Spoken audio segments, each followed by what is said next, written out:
Amigas y amigos, muy buenas tardes tengan todos ustedes. Los saluda con el afecto de siempre José Manuel Villalpando aquí en una emisión más de su programa, La historia que quiero vivir, que como ustedes bien saben, está disponible para que lo vean, para que lo escuchan, cuando ustedes gusten, pero listo, subido como se dice, en el canal de YouTube de José Manuel Villalpando, valga la redundancia, todos los sábados a las 5 de la tarde.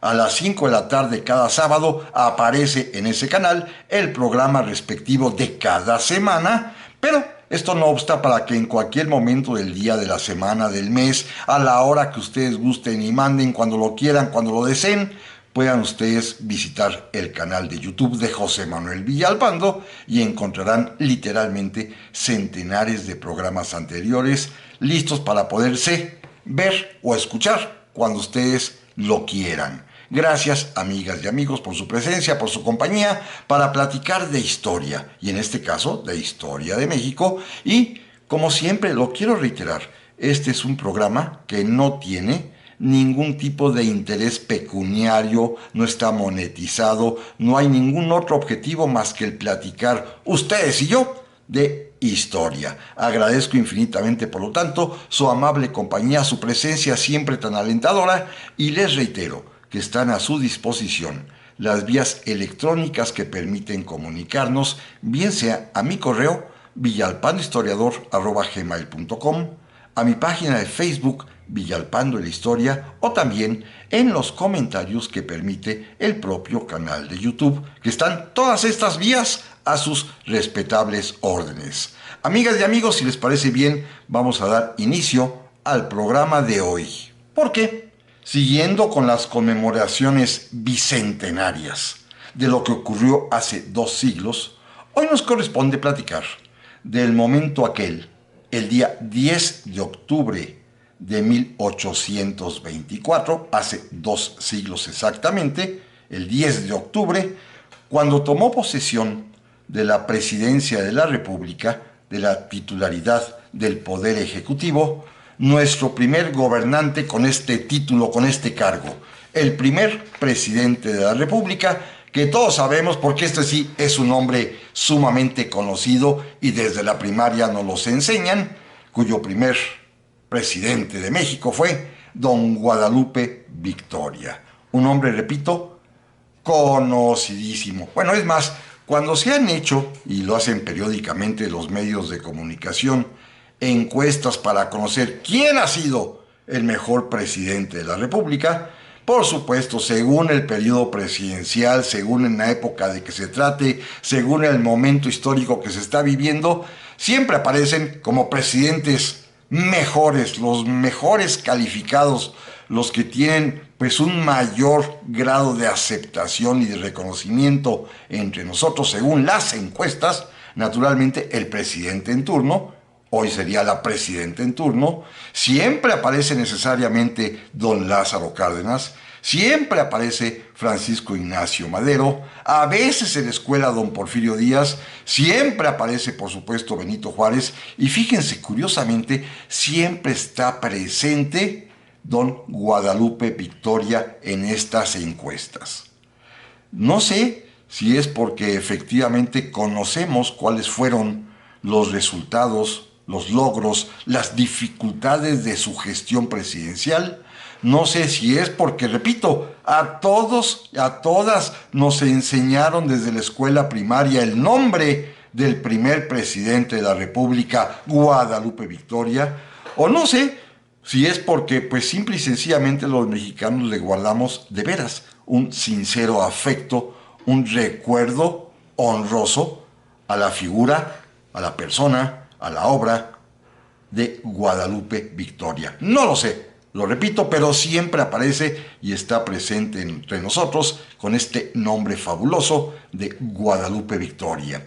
Probablemente recuerden que hace algunos años, ya varios, 4 o 5 años, dedicamos una serie, inclusive de 4 programas, para examinar la vida, la obra, el destino final de don Guadalupe Victoria. Están en el canal de YouTube. No lo voy a ni siquiera sintetizar, simplemente quiero hacer el día de hoy, si a ustedes les parece bien, pues una especie de panorámica rápida de cómo fue el gobierno de Guadalupe Victoria, precisamente porque estamos conmemorando, estamos recordando que hace 200 años tomó posesión de la presidencia de la República este personaje, Guadalupe Victoria, que insisto, es nuestro primer presidente de todos conocidos. Déjenme simplemente empezar diciendo, como lo comentábamos hace 8 días, que el día 4 de octubre pasado, pero de 1824, se promulgó, o como dicen ellos, se sancionó la Constitución Política de los Estados Unidos Mexicanos, la primera constitución que tuvimos, en donde se establecía un régimen republicano y democrático, con el poder dividido en tres grandes poderes: un legislativo, un ejecutivo y un judicial. También habíamos comentado que para este primer poder ejecutivo, la propia Constitución establecía que el voto popular sería indirecto. Votarían únicamente los varones mayores de 21 años de edad, con un modo honesto de vivir, quienes a su vez elegirían un representante que se convertiría en diputado local en cada una de las legislaturas estatales, y a su vez las legislaturas estatales, representadas por sus diputados en el Congreso de la Unión, aquí en la Ciudad de México, expresarían su deseo, su voto de quién sería el presidente de la República. Así que es casi una elección popular, pero en tercer grado, La gente votaba por un elector que a su vez se convierte en diputado local, las legislaturas locales votan entre sí y envían a sus diputados al Congreso Federal para que emitan su voto. Así sucedió con la elección de don Guadalupe Victoria allá, exactamente en el mes de octubre de 1824, y fue leído el resultado y tomó posesión de su alto encargo como titular del Poder Ejecutivo el propio Victoria el día 10 de octubre de 1824, que es cuando de hecho iniciamos nuestra vida presidencial, que se prolonga hasta nuestros días. Miren, en esa elección, con estas particularidades tan curiosas de la manera de elegir al presidente, concurrieron o compitieron tres candidatos. No había en ese momento aún partidos políticos como hoy los conocemos, sino más bien tendencias ideológicas más o menos agrupadas y que de alguna manera eran lideradas, conducidas por las logias masónicas que ya estaban, eso sí, establecidas y funcionando en México. Estos tres candidatos son los siguientes, y además también mencionaré quiénes son los sectores que los apoyaban. El candidato desde un principio más fuerte, más popular inclusive, fue precisamente quien resultaría vencedor, don Guadalupe Victoria. A Victoria lo apoyaban los sectores moderados de lo que podríamos llamar la logia escocesa yorkina. Lo apoyaban también muchos antiguos insurgentes que lo conocían. Fíjense qué curioso, lo apoyaban también muchos antiguos realistas que veían en él un hombre de bien. Y pues con este apoyo mayoritario de lo que podríamos llamar un sector moderado, es con el que va a triunfar, porque al momento de contar los votos aquí en el Congreso de la Unión ese día 10 de octubre, resultó que obtuvo 9 votos electorales, superando por supuesto a los otros dos rivales. ¿Quiénes fueron? Bueno, quien quedaría en segundo lugar es don Nicolás Bravo. A él lo apoyan los antiguos iturbidistas y los miembros políticos de la logia masónica escocesa, la rival de la logia yorquina. Ya hace 8 días platicábamos cuál era, digámoslo así, el punto de vista de cada uno. Los yorquinos buscando un modelo muy cercano y parecido a los Estados Unidos de América, y los escoceses buscando un modelo muy cercano o parecido a los gobiernos europeos. Bueno, los escoceses y los antiguos iturbidistas van a apoyar a don Nicolás Bravo, que a la hora del recuento final de votos obtendría 6 votos electorales. 9 Victoria, 6 Bravo. Así que la mayoría se inclinaba hacia favor de Victoria, pero hubo un tercer candidato en esa ocasión, nada más ni nada menos que don Vicente Guerrero, que obtendría únicamente 3 votos electorales, y a Guerrero lo apoyaba el sector radical de la logia masónica yorquina. Los yorquinos radicales, los liberales, apoyaban a Vicente Guerrero, pero lamentablemente en esta primera votación para ser presidente de la República solamente obtendría 3 votos electorales. Fíjense, hay una coincidencia notable y muy importante. Los 3 candidatos, aquí no importando quién ganó y quién quedó en segundo lugar y quién en tercero, los 3 candidatos eran antiguos insurgentes. Los 3 habían combatido por la independencia. Los 3 eran subordinados destacados de José María Morelos y Pavón. Los 3 inclusive habían sido o se habían incorporado al movimiento independentista precisamente a las órdenes de Morelos. Los 3 habían sobrevivido a la independencia, y los 3 eran destacados y tenían naturalmente los 3 por sus propios antecedentes prestigio público, cada uno en diversos sectores, pero el caso está en que los 3 eran espléndidos candidatos. ¿Por qué ganó Victoria? Miren, esta es una hipótesis personal mía, pero déjenme planteársela tal cual. Ganaría Victoria, primero, repito, porque estaba apoyado por lo que podríamos denominar los moderados. Pero segundo, porque Victoria era, y esto es un paréntesis espantosamente racista, pero lo diré, Victoria era un criollo, hijo directo de españoles, que además había hecho estudios profesionales. Nicolás Bravo era también criollo, pero ya de segunda o tercera generación, era agricultor, pero no tenía estudios más que los elementales. Y en cambio Vicente Guerrero provenía de lo que se llamaba antiguamente las castas, era mulato y carecía por completo de estudios. En una sociedad como la mexicana de aquel tiempo, y quizá como la de ahora todavía, este elemento racial y cultural tuvo un peso enorme. Prefirieron al criollo educado que al criollo afortunado, como era Bravo, que al mulato que no tenía educación.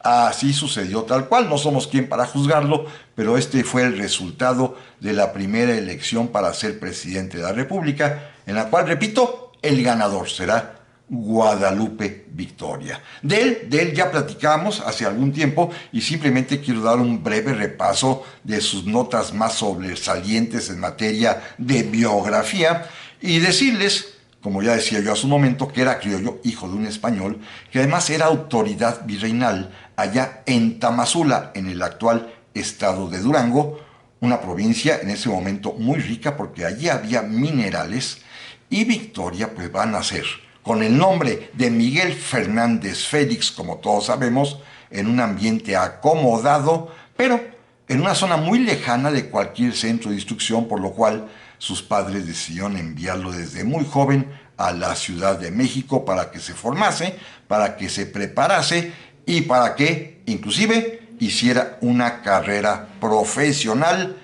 Quiso estudiar y empezó a estudiar la carrera de abogado en el Colegio de San Ildefonso, quizás la mejor escuela de su tiempo, y era un hombre educado, fino diríamos hoy en día, blanco por completo, con preparación, con recursos económicos, y a partir de ahí iniciará su vida pública.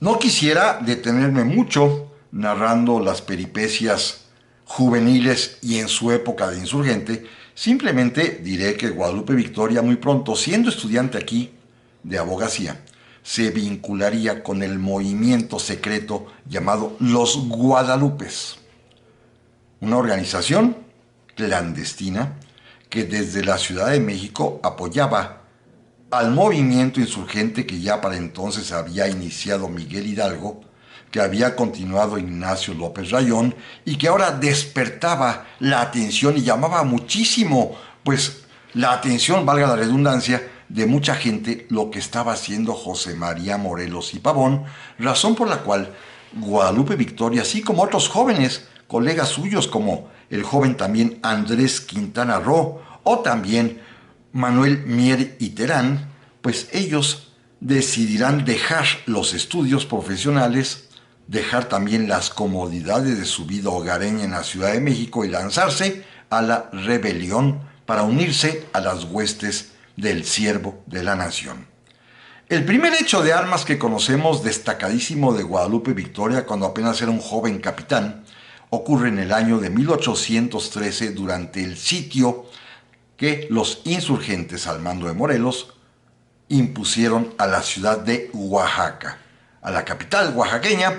Ahí estaban los insurgentes y en un momento determinado, cuando se trataba de tomar el baluarte de la Soledad, una historia que hemos repetido y que todos conocemos, cuando había que alentar a las tropas para que se lanzaran y conquistaran ese reducto realista, el joven Miguel Fernández Félix desenvainó su espada, la elevó sobre sus brazos, sobre su cabeza, la agitó y les gritó a sus hombres: «Va mi espada en prenda, voy por ella». Y esto estimuló a su infantería, asaltaron las trincheras del baluarte de la Soledad y gracias a este impulso notable de Miguel Fernández Félix se pudo conquistar y capturar la ciudad de Oaxaca.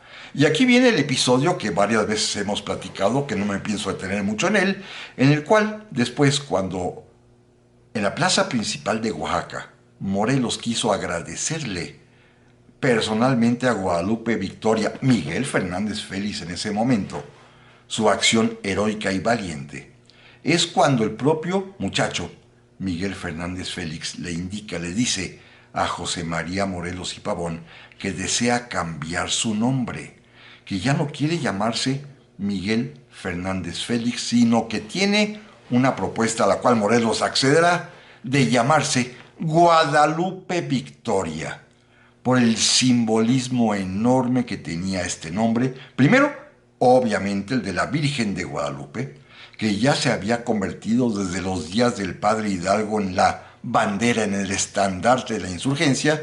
Y segundo, porque allí mismo en Oaxaca, un periodista, Carlos María de Bustamante, había modificado y había escrito en los periódicos del momento, en el Correo Americano del Sur, que la Virgen de Guadalupe, en la tradición, había dicho a Juan Diego: ¿qué no estoy yo aquí que soy tu madre? ¿Qué no te voy yo a dar la libertad? Y Miguel Fernández Félix se sentía profundamente identificado con la devoción guadalupana y por eso mudó su nombre a Guadalupe y Victoria, por supuesto, porque era la fe, la esperanza en el triunfo de la insurgencia que buscaba nuestra libertad. A partir de ahí pues hará su propia carrera ya como militar insurgente Guadalupe Victoria, recibiendo ascensos y convirtiéndose de hecho en uno de los subordinados más destacados de José María Morelos y Pavón, quien, como todos sabemos, una vez que fue capturado, en uno de los informes que rindió en una declaración que le tomaron ya en su juicio, va a decir que sus mejores subordinados, y los enlista, son precisamente los que en 1824 serán candidatos a la presidencia de la República y alguno que otro más. Va a hablar muy bien de Vicente Guerrero, va a hablar muy bien, por supuesto, de Nicolás Bravo, va a hablar muy bien de Manuel Mier y Terán, pero va a hablar espléndidamente bien de Guadalupe Victoria. Es decir, Morelos le tenía afecto y reconocía sus méritos, su prestigio, y esto es, por supuesto, un galardón enorme para Guadalupe Victoria contar con este espaldarazo póstumo de José María Morelos y Pavón. Y toda la gente en México, cuando llegó la hora de la elección presidencial, pues sabe precisamente, perfectamente bien, que Guadalupe Victoria es uno de los más destacados subordinados del siervo de la nación, del gran Morelos. Así que esto será, por supuesto, un abono a su favor. Ya platicábamos también que Guadalupe Victoria, y esto lo mencioné en algún programa reciente, pues tuvo que encargarse del mando de las tropas insurgentes en las montañas de Veracruz. Es curioso, y se ha destacado en estos días recientemente, que Victoria, a pesar de que era originario de Durango, jamás va a volver a su tierra natal y al contrario, se va a encariñar con Veracruz y particularmente con su zona serrana, que va a ser el teatro de operaciones durante muchos años de las tropas a su mando. Desde 1814 hasta 1818, en que tenga que esconderse, Victoria se va a convertir en el principal comandante insurgente de esta zona veracruzana de la sierra.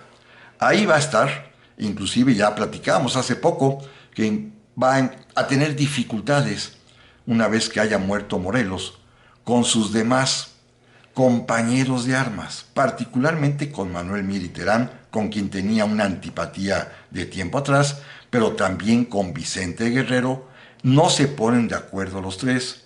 Vicente Guerrero será finalmente el último que resista, Mier y Terán se indulta, Nicolás Bravo fue capturado y Victoria, cuando se dio cuenta que ya no tenía soldados, cuando se percató que ya los realistas estaban por capturarlo, prefirió esconderse en una cueva, desaparecer solamente con algunos ayudantes y ahí estará literalmente agazapado, escondido durante casi 2 años. Va a reaparecer Guadalupe Victoria, y voy muy rápido, lo sé, cuando se proclame el Plan de Iguala por Agustín de Iturbide. Iturbide, que llamó a los antiguos insurgentes y a los antiguos realistas para formar el ejército trigarante, le interesaba mucho obtener el apoyo de los antiguos y viejos y más destacados insurgentes. Obtuvo, por supuesto, el apoyo inicial de Vicente Guerrero en el abrazo de Acatempan. Obtendría después el de Nicolás Bravo, que fue liberado de la prisión y se unió de inmediato a las armas trigarantes. Obtendría también el de otros muchos como Melchor Musquiz, pero le interesaba particularmente obtener el apoyo de Guadalupe Victoria, que estaba escondido en una cueva. Para buscarlo, Iturbide envió a un antiguo realista que ya se había convertido también en trigarante. Recuerden que pues todo el mundo desertó de sus banderas, al famosísimo Antonio López de Santana, que se va a convertir, y hay que decirlo, en gran amigo de Victoria. Lo mandó a él para que buscara a don Guadalupe en la cueva donde estaba escondido, reapareció y Victoria fue a presentarse a Agustín de Iturbide y a criticar el plan de Iguala, que de hecho no lo aceptó. ¿Por qué? Porque Victoria mismo le decían el republicano ya desde entonces, porque era un celoso defensor de los postulados de una república que establecía la Constitución de Apatzingán. Así que a él no le agradaba, aparte había estudiado para abogado, no le agradaba que México se convirtiera en una monarquía.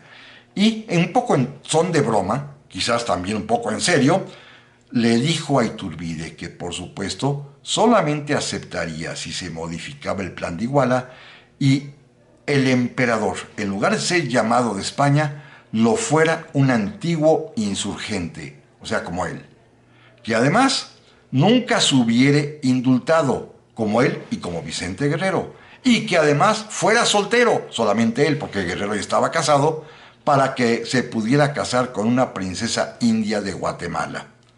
Era una burla, por supuesto, pero mostraba claramente cómo Guadalupe Victoria no estaba a favor del plan de Iguala y prefirió hacerse a un lado. Cuando se consuma la independencia ya el 27 de septiembre de 1821, cuando ingresa a México el ejército trigarante, ese día triunfal de la libertad de la patria, encabezado por Iturbide, a quienes acompañan Vicente Guerrero y Nicolás Bravo. El gran ausente de esos días es precisamente Guadalupe Victoria, que va a permanecer en Veracruz, sin tomar parte activa, sin figurar en el imperio, pero eso sí, en cuanto haya oportunidad y cuando se proclame el plan de Casamata, originalmente instigado por Antonio López de Santana, que pedía, como lo hizo, que se acabara, que se aboliera el imperio y se estableciera la república, el que va a salir como primer firmante y el que va a iniciar la revuelta para establecer la forma de gobierno republicana será el propio Guadalupe Victoria, que consigue que Iturbide abdique, como lo platicamos en su momento, y es el único, además de los insurgentes, que tiene a bien despedirse de manera muy cortés y muy decente y muy formal del propio Iturbide ya en el muelle del puerto de Veracruz, cuando Iturbide estaba a punto de zarpar. Todo esto, esta conducta que mantuvo toda su vida como insurgente, va a ser la que le va a otorgar un prestigio inmenso a Guadalupe Victoria, de tal suerte que, una vez caído el imperio, cuando el Congreso que se reconstituye tenga que nombrar un poder ejecutivo provisional, colectivo de varios miembros, naturalmente van a invitar a este poder ejecutivo al propio Guadalupe Victoria, a Vicente Guerrero, a Nicolás Bravo, a don José Mariano Michelena, uno de los primeros propulsores de la independencia allá en Valladolid en 1809, a don Miguel Domínguez, el corregidor de Querétaro, y al español avecindado en México, Pedro Celestino Negrete. Pero va a ser pues Victoria uno de los miembros del poder ejecutivo de la nación. Esto es sumamente importante porque va a estar a partir de ese momento en los primeros planos políticos de la nación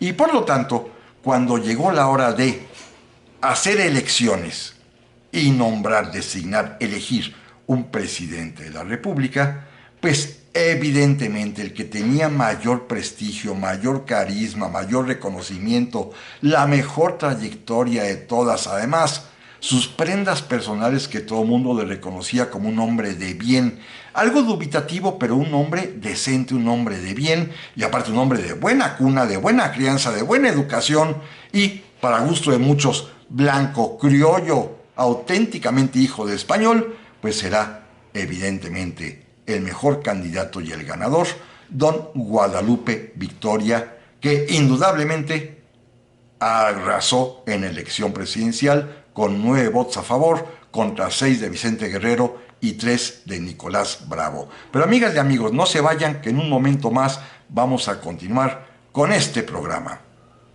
Ya estamos aquí, amigas y amigos, para la segunda parte del programa de esta semana, en el cual estamos recordando que el día 10 de octubre de 1824 tomó posesión de la presidencia de la República don Guadalupe Victoria, el primer titular del Poder Ejecutivo Federal en México, el primer presidente que, repito, todos conocemos su nombre porque nos los han enseñado desde la educación básica inicial.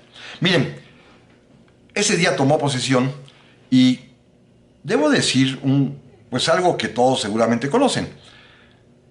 A lo largo del siglo XIX, sobre todo en su primera mitad, cuando en México abundaron los golpes de Estado, los cuartelazos, los motines, y se cambiaba presidente a cada rato, solamente Guadalupe Victoria, y años después, hasta 1848 a 1852, don José Joaquín Herrera, son los dos únicos presidentes que lograron terminar sus 4 años de gobierno conforme lo establecía la primera Constitución, que marcaba cuatrienios para el ejercicio del poder ejecutivo. 4 años. Y pues Victoria pudo hacerlo, cumplir sus 4 años. Él entregaría el poder en abril de 1829 y después hasta 1848, es decir, casi 20 años después, México va a tener más de 40 presidentes de la República, casi un promedio de 1 por semestre. Algunos duraban 3, 4 días, otros duraban un año, año y medio, a un Santana que decimos estuvo 11 veces en la presidencia de la República. Si suma uno todas sus oportunidades en la silla presidencial, no llega a los 6 años. Y eso que no fueron consecutivos, sino 11 turnos distintos. Así que sí hay que mencionar y comentar que Guadalupe Victoria, con trabajos apuradamente, como ahorita lo veremos de manera muy rápida, logró terminar, eso sí, su cuatrienio. Miren, déjenme primero mencionar algo y leer algo que nunca lo hago así normalmente, pero que es muy bonito. El primer discurso que dio don Guadalupe Victoria es un solo párrafo nada más. El día 10 de octubre de 1824, al tomar posesión como presidente de la República. Dijo esto frente al Congreso de la Unión, que estaba reunido en ese entonces en la antigua iglesia de San Pedro y San Pablo, en el centro de la Ciudad de México, en el centro histórico, donde hoy es el Museo de las Constituciones. Ahí tomaría posesión Guadalupe Victoria. Allí mismo había jurado como emperador Iturbide, pero el caso está que ahí mismo estaba el Congreso de la Unión en este mismo lugar, y ahí dará Victoria su primer discurso, donde dijo esto: por lo que a mí toca, respetaré siempre los deberes y haré cumplir las obligaciones. Nuestra religión santa no vestirá los repajes enlutados de la superstición, ni será atacada por la licencia. La independencia se afianzará con mi sangre y la libertad se perderá con mi vida. La unión entre los ciudadanos y habitantes todos de la República será firme e inalterable como las garantías sociales.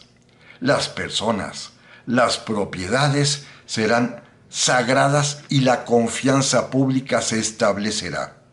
La forma de gobierno federal, adoptado por la nación, habrá de sostenerse con todo el poder de las leyes. La ilustración y la sana moral se difundirán en nuestro territorio. Será su apoyo la libertad de prensa, la organización del ejército, su disciplina, la consideración a los soldados de la patria. Estos objetos interesantes como la independencia misma lo serán de mis trabajos y mis desvelos. El pabellón mexicano flotará sobre los mares y cubrirá nuestras costas. Las relaciones de paz, alianza y amistad con las naciones extranjeras se activarán en toda la extensión que demanda nuestra existencia política y el buen nombre de los estados mexicanos. No dejará de cultivarse una sola semilla de grandeza y prosperidad. Por último, ciudadanos representantes, mi limitación e inexperiencia habrán de producir errores y desaciertos que nunca serán efecto de mi voluntad. Yo imploro, pues, vuestra indulgencia. Estas son, Señor, los votos de mi corazón. Estos mis principios, perezcan 1000 veces y mis promesas fueran desmentidas o burladas la esperanza de la patria. Esto es lo que dijo en su toma de posesión don Guadalupe Victoria, repito, el día 10 de octubre de 1824. Y antes de empezar a hacer una rápida revisión de su gobierno, debo decirles que hubo una ocasión muy especial a los pocos meses. El 12 de diciembre de ese mismo año de 1824, 12 de diciembre que como todos sabemos se conmemora, se celebra, se festeja en México a la Virgen de Guadalupe, que era además el día del santo del presidente de la República, la Iglesia mexicana, particularmente el Cabildo de la Colegiata de Guadalupe, invitó al presidente a la misa especial, a la celebración allá en la Basílica, porque en esos momentos, esos primeros meses del gobierno de Guadalupe Victoria fueron de una gran esperanza, fueron de una gran cordialidad, fueron de una especie de, notable festejo popular el tener un presidente y con ese nombre. Así que don Guadalupe Victoria asistió a la Basílica de Guadalupe y ahí fue públicamente homenajeado por la Iglesia mexicana y por todos los asistentes. Era, digámoslo así, la época del romance republicano entre un nuevo presidente con esa fama, con ese prestigio, con ese nombre y el pueblo mexicano. Ya después van a empezar las dificultades. Primero, vamos a hablar de los problemas que tuvo varios, ¿eh? Algunos de ellos también inclusive dedicamos un par de programas ya en este año mismo cuando hablábamos de la deuda externa y mencionamos que el origen de que México le deba a países del exterior inició precisamente con don Guadalupe Victoria. Recuerden la circunstancia. El año de 1824, como sea, transitó tranquilo, pero cuando inició el ejercicio fiscal para 1825, el presidente Victoria y su ministro de Hacienda, don José Ignacio Esteva, se percataron de que no había dinero en las arcas nacionales, de que no había manera de cobrar impuestos, de que el primer Congreso mexicano había inclusive quitado los impuestos antiguos que se cobraban durante la época virreinal y que por lo tanto no había ingresos en las arcas de la hacienda pública para tener dinero para lo elemental como era pagar al ejército, como fue necesario comprar barcos para atacar San Juan de Ulúa, para pagar lo que pudiera haber de obras públicas, para los sueldos de los empleados, no había dinero. Y esto va a orillar al presidente Guadalupe Victoria, y él lo va a reconocer después, que sería terrible. Lo va a obligar a pedir préstamos, empréstitos a casas comerciales inglesas. Ya hablamos que hubo dos, a la casa Berkeley y a la casa Goldsmith. Eso lo comentamos en su momento, no me pienso detener. Pero además también fueron préstamos a tasas verdaderamente usurarias, terribles. ¿Por qué? Porque México, así como muchos otros países de la nueva Hispanoamérica que se habían libertado de España, necesitaban recursos. Así que le correspondió esta penosísima primera petición de préstamo internacional a don Guadalupe Victoria, simple y sencillamente porque México, convertido en una nación independiente, el primer Congreso decidió derogar los impuestos que cobraba el gobierno virreinal, así que le dejaron a Victoria las arcas vacías y para poder cubrir los más apremiantes exigencias de contar, por lo menos con un ejército, con una armada, fue necesario recurrir a la deuda externa. Y aparte, como lo platicamos en su ocasión, en un arranque de generosidad también de esa misma deuda externa, le prestamos, aunque nunca nos pagó, 1 millón de pesos a la hermana República de la Gran Colombia. Pero bueno, es otro tema. Pero el problema fiscal sí será muy, muy grave para el presidente Guadalupe Victoria, ya lo platicamos en su oportunidad, y más bien quisiera yo entrar a otra cuestión capital: las relaciones exteriores. Decíamos que el propio Guadalupe Victoria, en su discurso de toma de posesión, informó que las relaciones de paz, alianza y amistad con las naciones extranjeras eran su prioridad, y efectivamente había que iniciar la vida de México en paz con el exterior, al menos con las demás naciones excepto España.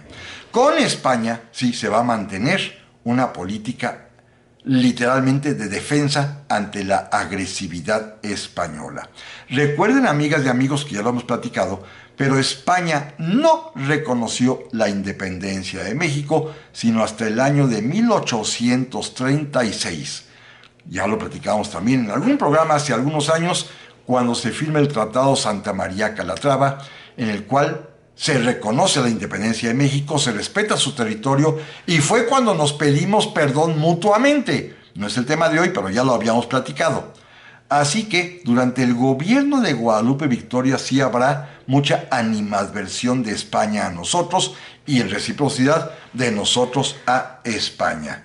Había problemas. El primero, más grave de todos, es que San Juan de Ulúa, el islote y castillo, estaba en poder de las tropas españolas, que bombardeaban un día así y otro también el puerto de Veracruz, lo cual obligó al presidente Victoria, en parte utilizando los préstamos internacionales que obtuvo, a comprar la primera escuadrilla, los primeros barcos de guerra mexicanos, las goletas Anáhuac e Iguala, ponerlas a las órdenes de un marino destacadísimo, don Pedro Sáenz de Baranda, y bloquear hasta capturar y rendir el islote de San Juan de Ulúa, cosa que se va a conseguir hasta noviembre de 1825.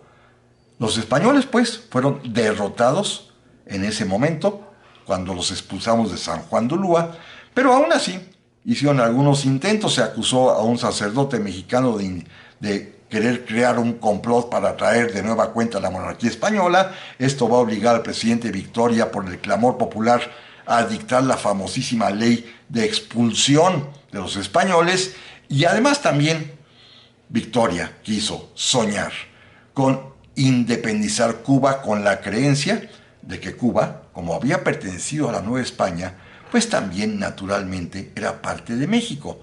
Y Guadalupe Victoria va a intentar, aunque va a fracasar, la independencia de Cuba. Inclusive comprará un barco especial, pero que será derrotado por los españoles. Pero Victoria pensaba en otorgarle la libertad de Cuba, por supuesto, para incorporarla a México. Así que hubo muchas dificultades con España, acabamos en pleitos con ellos y finalmente Victoria ordenó la expulsión de los españoles.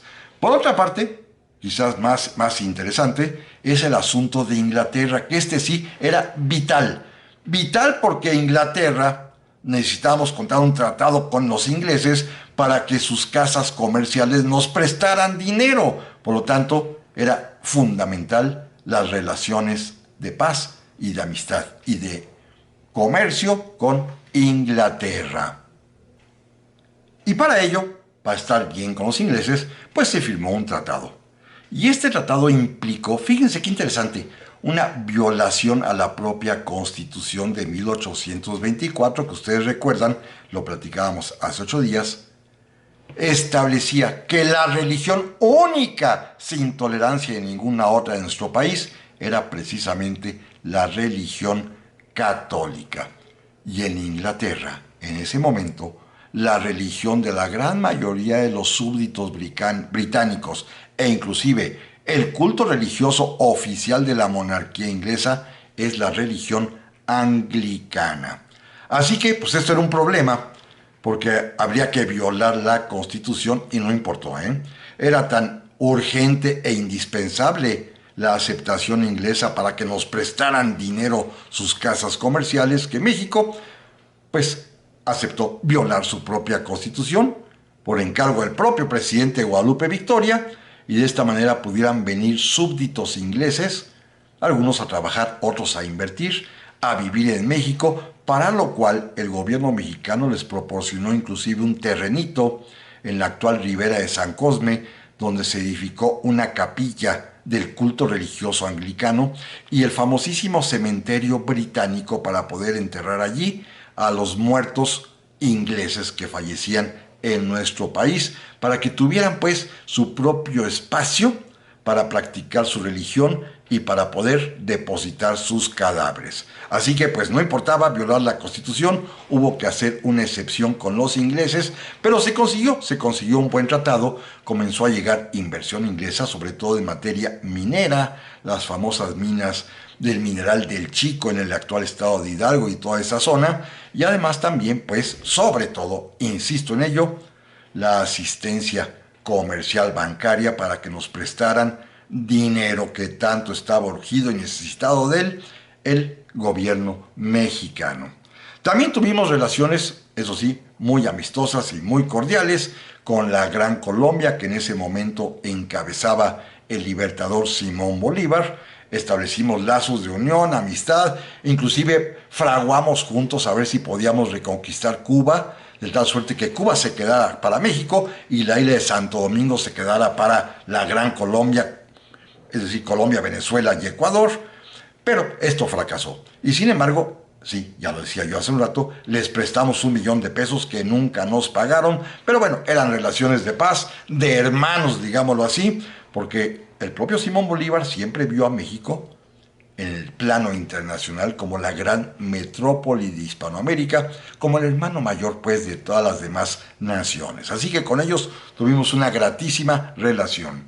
Y por último, También tuvimos relaciones con Estados Unidos de América, que efectivamente nos reconocieron y enviaron a su primer embajador, el famosísimo Joel Robert Poinsett, que llegó desde antes, desde la época de Iturbide, que no fue atendido por sus pretensiones, que va a fundar la logia yorquina, la logia masónica yorquina, y que volverá a ser ratificado como embajador ya con la presidencia de Guadalupe Victoria. Hay que decirlo con toda claridad, Victoria se comportó patrióticamente cuando escuchó él y su ministro de Relaciones Exteriores, don Lucas Alamán, cuando escucharon una vez más las pretensiones de Joel Robert Poinsett, mismas que le había planteado Iturbide y lo mandó a volar, pues lo mismito le volvió a decir a Guadalupe Victoria y también lo mandó a volar. ¿Qué quería Estados Unidos? Pues quería una rectificación de fronteras, una línea fronteriza, decía Poinsett, más ventajosa para ambas naciones. Recuerden que en ese momento México alcanza buena parte de los estados del sur de hoy los Estados Unidos de América. Ya habíamos perdido Nueva Orleans anteriormente, pero parte de México era Texas, Colorado, Arizona, Nuevo México y la Alta California. Y Poinsett proponía una línea que pasara directamente esos territorios a poder de los Estados Unidos de América, a lo cual se negó rotundamente Guadalupe Victoria y su ministro Lucas Alamán. Esto habla pues muy bien de ellos. Sin embargo, tuvimos un problemilla de otra índole.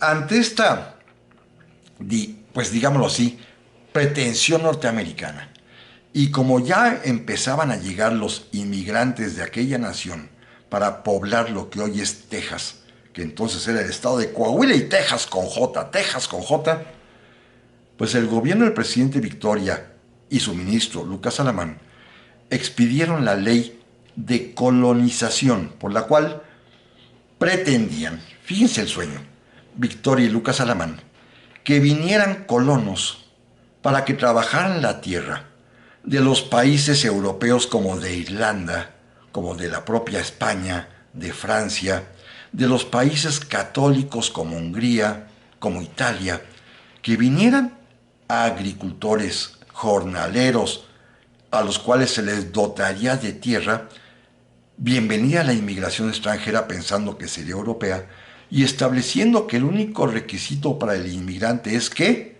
fuera católico, tal y como lo mandataba nuestra Constitución. Y fíjense que tristemente fracasó.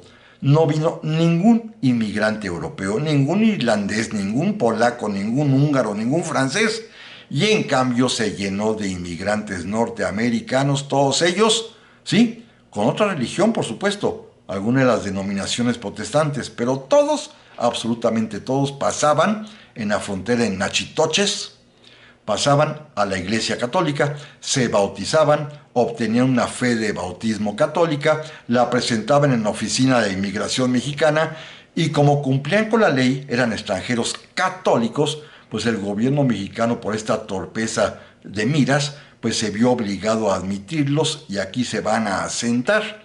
Y por ello, más adelante, años después, pues Texas se va a separar de la República Federal Mexicana, de los Estados Unidos mexicanos, como decía la Constitución, para pasar a ser de los Estados Unidos de América. Esto fue pues una tontería de visión del presidente Guadalupe Victoria, en buena medida influenciado por Lucas Alamán, que como había visitado y había viajado mucho por Europa, estaba entusiasmadísimo de que vinieran, repito, campesinos europeos, convenció a Victoria y proclamaron esta ley. Así que en las relaciones internacionales no nos fue tan mal, me refiero al caso de Colombia, al caso de Inglaterra, nos fue pues mal con Estados Unidos y nos fue pésimo con España. Pero quizás los problemas más graves de Victoria fueron los internos. Primero, ya lo hemos platicado también en alguna otra ocasión, porque por estar tan mal redactada la Constitución de 24 que decíamos la semana anterior, fue copiada literalmente de la primera versión original de los Estados Unidos de América, donde se confiaba la presidencia al que obtuviese mayor número de votos electorales y la vicepresidencia a quien obtuviera el segundo lugar, es decir, al gran perdedor, cosa que los norteamericanos se percataron y reformaron en 1804 para estar como hoy en día, que se elige presidente y vicepresidente por fórmula. En México se nos hizo fácil copiar la primera versión, sin contar con nuestro temperamento político mexicano, que aquí todo el mundo quiere ser presidente, y a los 2 años de haber iniciado el mandato del presidente Victoria y del vicepresidente Nicolás Bravo, ya para ese momento su rival, su enemigo, porque eran de logias masónicas encontradas, de la yorquina Victoria y de la escocesa Nicolás Bravo, pues Nicolás Bravo se le va a hacer fácil levantarse en armas para deponer a Victoria y va a fracasar. Pero imagínense qué vergüenza.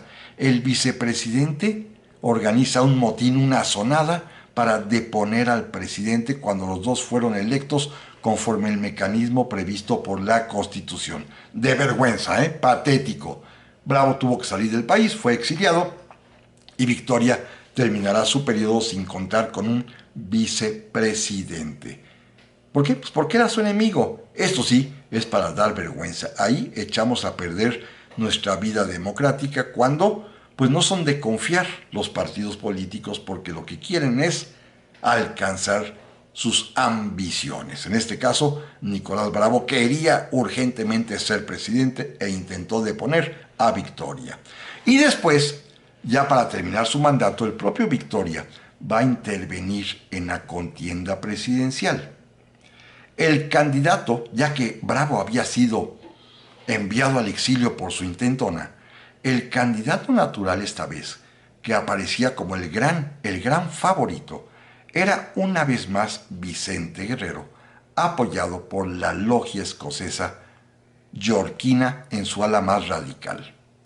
A su vez, los escoceses, ya que no estaba Bravo, propusieron como candidato a la presidencia de la República a un antiguo militar realista, Anastasio Bustamante. Y los yorquines moderados y el propio gobierno de Victoria, y digámoslo así, la gente que se decía de bien, preferían a otro oficial realista antiguo, que se había convertido en trigarante y que era miembro del gabinete de Victoria, el general Manuel Gómez Pedraza. Esta elección va a ser muy debatida, muy disputada. Ahí aparecerán los primeros partidos formalmente. El partido que se llamó Del Pueblo, que apoyaba a Guerrero, el partido que se llamó de la Gente de Bien, que apoyaba a Gómez Pedraza, y los más radicales conservadores que apoyaban a Bustamante. Y el triunfo en las elecciones va a ser apuradísimo. 11 votos va a obtener Manuel Gómez Pedraza, 9 votos va a obtener Vicente Guerrero y apenas 3 votos Anastasio Bustamante. El Congreso originalmente reconoce al propio Manuel Gómez Pedraza, a pesar de que fue acusado de que hubo una clarísima intervención, que hizo campaña a su favor el presidente Guadalupe Victoria. Hizo campaña a favor de su candidato Manuel Gómez Pedraza. Lo acusaron al presidente Victoria de haber interferido haciendo promoción, haciendo publicidad, haciendo campaña a favor de Gómez Pedraza, lo cual va a dar origen al famoso motín de la Acordada, cuando los partidarios de Guerrero se levanten en armas, tomen buena parte del centro de la Ciudad de México y se establezcan ahí, asalten el famoso Parián, que era el centro comercial de aquel tiempo, y obliguen al presidente Guadalupe Victoria a salir a negociar con el candidato perdedor Vicente Guerrero para tratar de pacificar la Ciudad de México. Y aquí ocurrió quizás lo más terrible que le pueda pasar a un presidente, porque cuando Victoria Cuentan salió de Palacio Nacional para tratar de negociar con Vicente Guerrero, la gente lo recibió con abucheos, con silbidos y hasta con jitomatazos y huevazos. El pobre Victoria fue, de alguna manera, despreciado por la población mexicana que antes tanto lo había apoyado. Finalmente el Congreso declarará nula la elección de Gómez Pedraza, hará que sea viable la propuesta de Vicente Guerrero como presidente y a él le va a entregar Guadalupe Victoria el poder. Déjenme terminar con una anécdota que ilustra muy bien lo que pasaba en ese tiempo. Guadalupe Victoria, que era un hombre de bien, recibió en Palacio Nacional para que viviera ahí sus últimos días y su enfermedad terminal el célebre Fray Servando Teresa de Mier. Voy a decir una palabrota, pero no importa. Cuando lo pasaba a visitar, don Guadalupe le preguntaba: Padre Servando, ¿cómo sigue usted el día de hoy? Y Fray Servando le decía: Mire, señor presidente, como usted bien sabe, estoy como la República, cada vez más jodido. Amigas y amigos, primero Dios, aquí nos vemos la próxima semana.